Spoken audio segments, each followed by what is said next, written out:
મારા પતિ પોલીસમાં છે। 2 દિવસ પહેલા એવી ઘટના બની છે કે અમારા પોલીસ કર્મીઓ વિશે કોઈ નહીં બોલવાના શબ્દો બોલ્યું છે। પટ્ટા ઉતારી રહીશું, એ ગુલામ છે લોકોના। આ શું સભ્ય ભાષા છે? આ રીતે શું અમારા પોલીસ કર્મચારીઓ તમારી રાત દિવસ સેવા કરે છે, તમારા માટે ખડા પગે ઉભા રહે છે, છતાં તમે તેમનું માન નથી જાળવતા, તેમનું સન્માન નથી કરતા અને એમના વિશે તમને મનમાં આવે એમ બોલો છો। આ નહીં ચાલે, અમે એમના માટે ઉભા છીએ। આ ક્યારેય નહીં ચાલે। પટ્ટા ઉતરાવી દઈશું એટલે શું ભાઈ?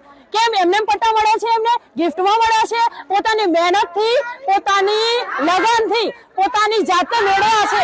આ રીતે કોઈ આ શબ્દનો ઉપયોગ કરી જ ના શકે। અમે એટલો જ બધા ઈચ્છીએ છીએ કે એ ભાઈ માફી માંગે અથવા તો રાજીનામું આપે।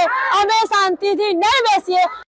તમે એવી જેવી ટિપ્પણીઓ કરી છે, શું પટ્ટા અને ટોપી ઉતારશો એ તમારી શું છે?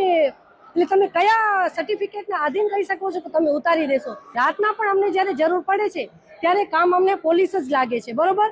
અને અત્યારે નારીની સુરક્ષા ઘણી બધી છે, તો તમે એ જે વિવાદિત ટિપ્પણી કરી છે એ બિલકુલ ચલાવી લેવામાં આવશે નહીં। તમે આવો, તમારી પોસ્ટ મૂકી દો અને તમે એ લેવલ ઉપર આવો, પછી તમે ટિપ્પણી કરજો કે ટોપી અને પટ્ટા શું વસ્તુ છે, બરોબર? મારી રજૂઆત અને માંગણી માત્ર ને માત્ર જે ભાઈ બોલ્યા છે એ રાજીનામું આપે અને આપે।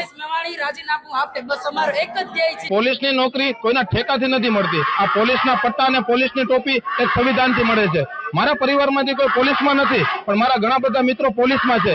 મેં સવારના 4 વાગે એને ઉઠી અને દોડતા જોયા છે। મેં એને પરિવારથી દૂર રહી અને સમાજની સેવા કરતા જોયા છે। તો કોઈ પણ વ્યક્તિ આવી રીતના પોલીસના પટ્ટા અને ટોપી ઉતારી નાખવાની વાત કરે એ બિલકુલ યોગ્ય નથી। કલેક્ટર સાહેબને એવો આવેદનપત્ર આપી અને મૌખિક રજૂઆત પણ કરશું કે જિગ્નેશ મેવાણી રાજીનામું આપે। પોલીસ કોઈ પ્રજાનો નોકર નથી। જે લોકો પોલીસને પોતાનો નોકર સમજે છે એ લોકોને હવે પોલીસની હવે એના સામે અને સમાજની એના સામે આંખ લાલ થઈ છે।